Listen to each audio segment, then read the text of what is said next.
ദൈവത്തിൻ്റെ അതിപരിശുദ്ധമായ നാമം വാഴ്ത്തപ്പെടുമാറാകട്ടെ. ദൈവത്തിൻ്റെ പദ്ധതിയെ ഒരു കാരണവശാലും ലോകത്തിലാണേലും സ്നേഹത്തിലാണേലും നയത്തിലാണേലും തന്ത്രത്തിലാണേലും ഭക്തിയിലാണേലും വിനയത്തിലാണേലും ഒന്നും ദൈവത്തിൻ്റെ പദ്ധതിയെ എതിർക്കരുത്. അത് നന്മയായി മാറില്ല. നമുക്ക് വായിക്കാം സംഖ്യാപുസ്തകം 32-ാം അധ്യായത്തിൻ്റെ 5-ാമത്തെ വാക്യം. അതുകൊണ്ട് നിനക്ക് അടിയങ്ങളോട് കൃപയുണ്ടെങ്കിൽ ഈ ദേശം അടിയങ്ങൾക്ക് അവകാശമായി തരണം, ഞങ്ങളെ യോർദാനക്കരെ കൊണ്ടുപോകരുതേ എന്ന് പറഞ്ഞു. അവിടുന്ന് ഞങ്ങളിൽ പ്രസാദിക്കുന്നു എങ്കിൽ ഈ ദേശം ഞങ്ങൾക്ക് അവകാശമായി അങ്ങയുടെ ദാസന്മാർക്ക് നൽകണമേ. ജോർദാൻ മറികടക്കുവാൻ ഞങ്ങൾക്കിടയാക്കരുതേ എന്ന് ഈ ബൈബിള് എഴുതിയേക്കുന്നു. ഓരോന്നിനകത്ത് ഓരോ ഭാഷയിലൊക്കെ എഴുതിയേക്കുന്നത്. അപ്പം ദൈവം ഇവരെ കൊണ്ടുവന്നത് പാലും തേനും ഒഴുകുന്ന കനാൻ ദേശം കൊടുക്കുക എന്ന് പറഞ്ഞുകൊണ്ടാണ്. എന്ന് പറഞ്ഞാൽ ഈ 12 ഗോത്രങ്ങളെയും കനാൻ ദേശത്തെത്തിക്കുക എന്നുള്ളതായിരുന്നു ദൈവത്തിൻ്റെ പദ്ധതി. അപ്പോൾ ഇവരിങ്ങനെ അത്ഭുതങ്ങളും അടയാളങ്ങളും ഒക്കെ കണ്ട് ദൈവം നടത്തിക്കൊണ്ട് വരുന്ന ഒരു ജനമാണ്.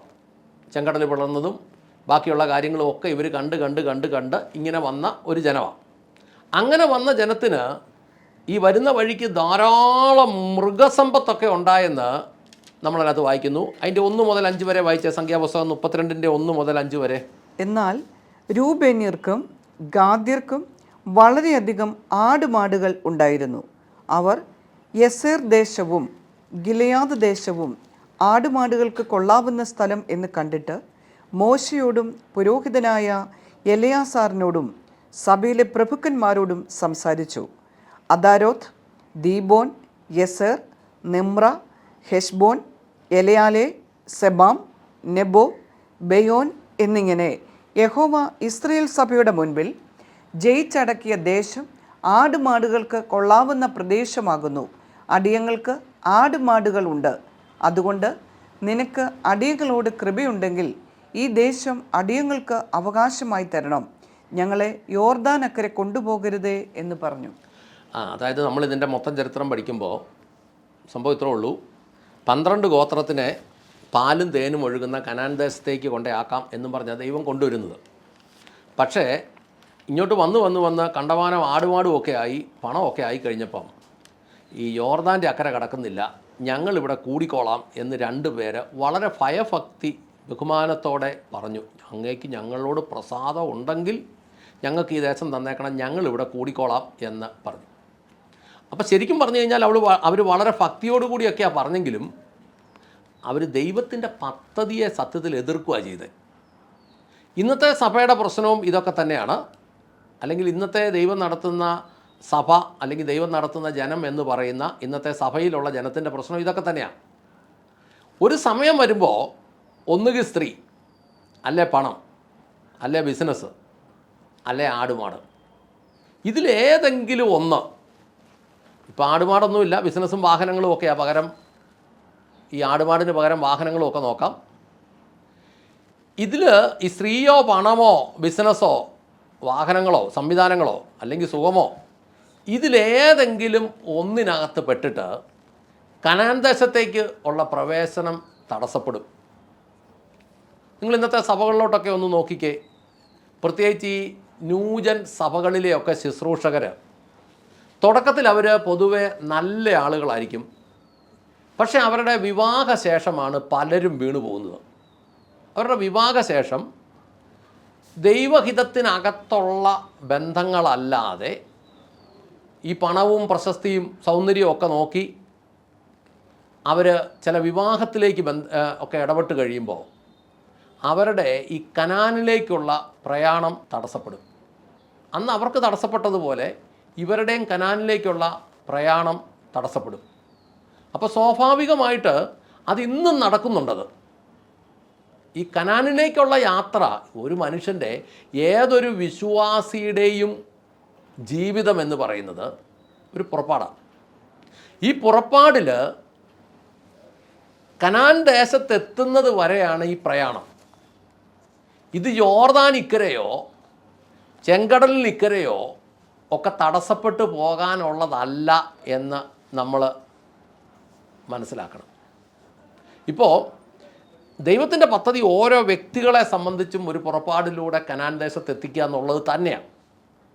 ഇന്നും അത് തന്നെയാണ് നടക്കുന്നത്.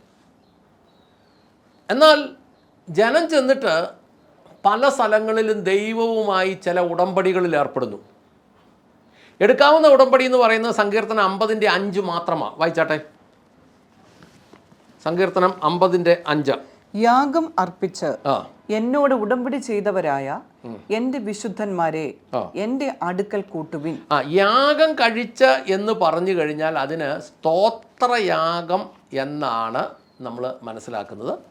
ഈ സ്തോത്രയാഗമല്ലാതെ വേറൊരു യാഗവും വേറൊരു ഉടമ്പടിയും പാടില്ല എന്ന് നമ്മൾ മനസ്സിലാക്കണം.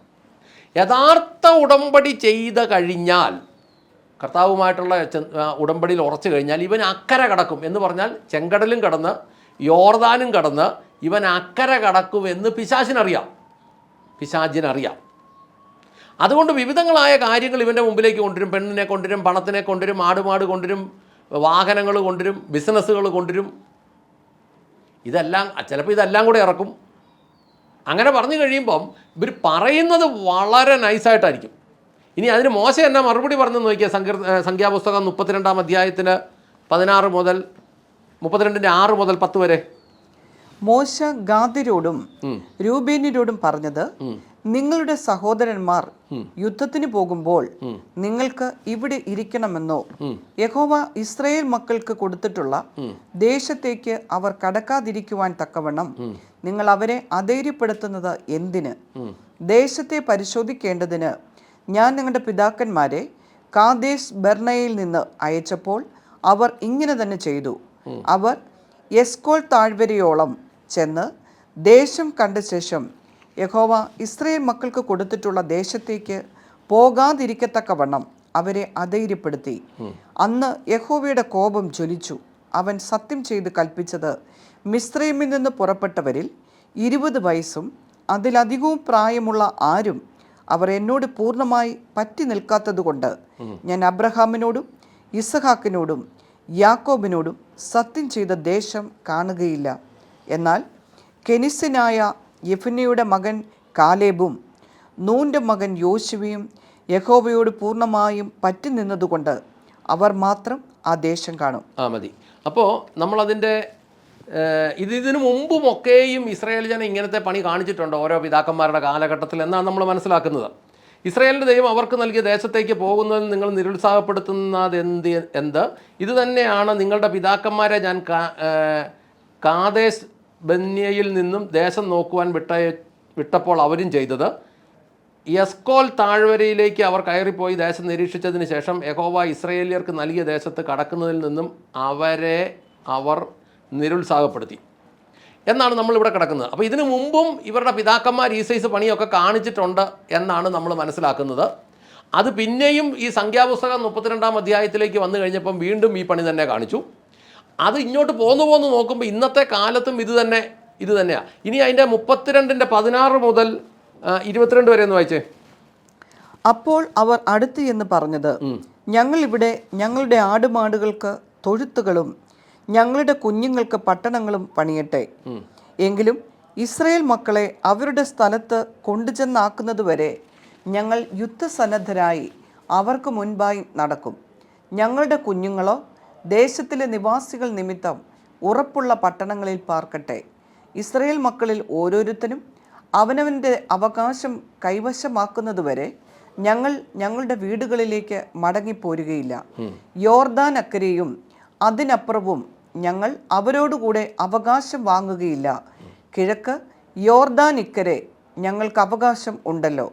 അതിന് മോശ അവരോട് പറഞ്ഞത്, നിങ്ങൾ ഈ കാര്യം ചെയ്യുമെങ്കിൽ യഹോവയുടെ മുൻപാകെ യുദ്ധസന്നദ്ധരായി പുറപ്പെട്ട് യഹോവ തൻ്റെ മുൻപിൽ നിന്ന് ശത്രുക്കളെ നീക്കിക്കളയുവോളം നിങ്ങൾ എല്ലാവരും അവൻ്റെ മുൻപാകെ യുദ്ധസന്നദ്ധരായി യോർദാൻ അക്കരെ കടന്നു പോകുമെങ്കിൽ ദേശം യഹോവയുടെ മുൻപാകെ കീഴടങ്ങിയ ശേഷം നിങ്ങൾ മടങ്ങിപ്പോരുകയും യഹോവയുടെയും ഇസ്രായേലിൻ്റെയും മുൻപാകെ കുറ്റമില്ലാത്തവരായിരിക്കുകയും ചെയ്യും. അപ്പോൾ ഈ ദേശം യഹോവയുടെ മുൻപാകെ നിങ്ങളുടെ അവകാശമാകും.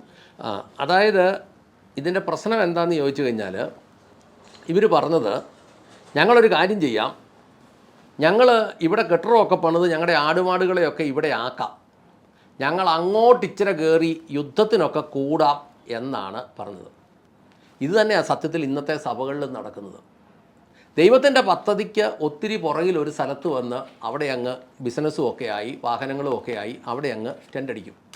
എന്നിട്ട് ശുശ്രൂഷയാണെന്നും പറഞ്ഞ് അക്കരത്ത് കയറി ഒരു കോലം കാണിക്കുകയും ചെയ്യും. അപ്പോൾ അത് സത്യത്തിൽ ദൈവ പദ്ധതിയെ എതിർക്കുക. ദൈവം ഉദ്ദേശിച്ച സ്ഥലം എന്ന് പറയുന്നത് കനാൻ ദേശമാണ്. ഈ കനാൻ ദേശത്ത് വരാൻ വേണ്ടി ദൈവം കൊണ്ടുവന്നവൻ കനാൻ ദേശത്തിനും അപ്പുറം, യോർദാനും അപ്പുറം അവിടെ സ്ഥലമൊക്കെ മേടിച്ച് അവിടെ കെട്ടിടമൊക്കെ പണിത്, ഫാക്ടറിയൊക്കെ പണിത്, അവിടെ ബിസിനസ്സും വാഹനമൊക്കെ തുടങ്ങി ഈ യോർദാൻ കടന്ന് അക്കരെ കയറി ശുശ്രൂഷയൊക്കെ ചെയ്യുമ്പോഴും ഇവൻ്റെ ഭാര്യയും മക്കളും എല്ലാം കിടക്കുന്നത്, ഇവൻ്റെ സമ്പത്ത് കിടക്കുന്നത്, ഇവൻ്റെ മനസ്സ് കിടക്കുന്നത്, ഇവൻ്റെ ജീവിതം കിടക്കുന്നത് ഈ പറഞ്ഞ സ്ഥലത്താണ്. എന്ന് പറഞ്ഞാൽ യോർദാനും ഇക്കരെ.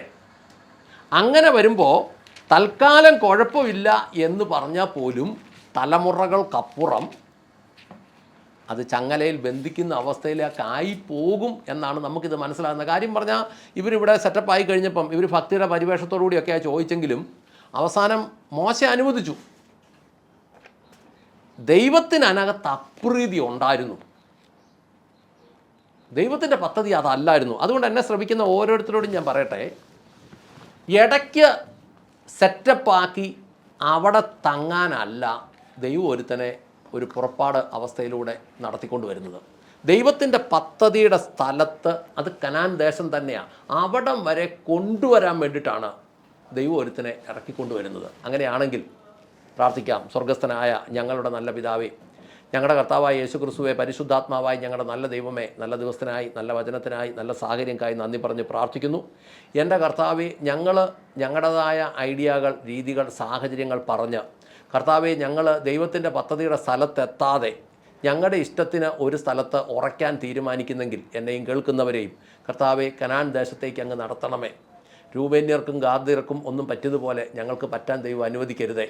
കർത്താവെ, അങ്ങനെ ഈ കാലഘട്ടത്തിൽ ഞങ്ങൾ ദൈവ പദ്ധതിക്കിപ്പുറത്ത് എവിടെയെങ്കിലും കിടന്ന്, യോർദാൻ ഇക്കരെ കിടന്ന് ഞങ്ങൾ കാലാന്തരത്തിൽ ഞങ്ങളുടെ തലമുറകൾ നശിച്ചു പോകാൻ ഇടയാകരുതേ എന്ന് പ്രാർത്ഥിക്കുന്നു. കർത്താവ് അനുഗ്രഹിക്കണമേ. അങ്ങ് പ്രാർത്ഥന കേട്ട് അനുഗ്രഹിച്ച കൃപയ്ക്ക് നന്ദി. യേശു ക്രിസ്തുവിൻ്റെ ധന്യമുള്ള നാമത്തിൽ തന്നെ. ആമേൻ, ആമേൻ, ആമേൻ.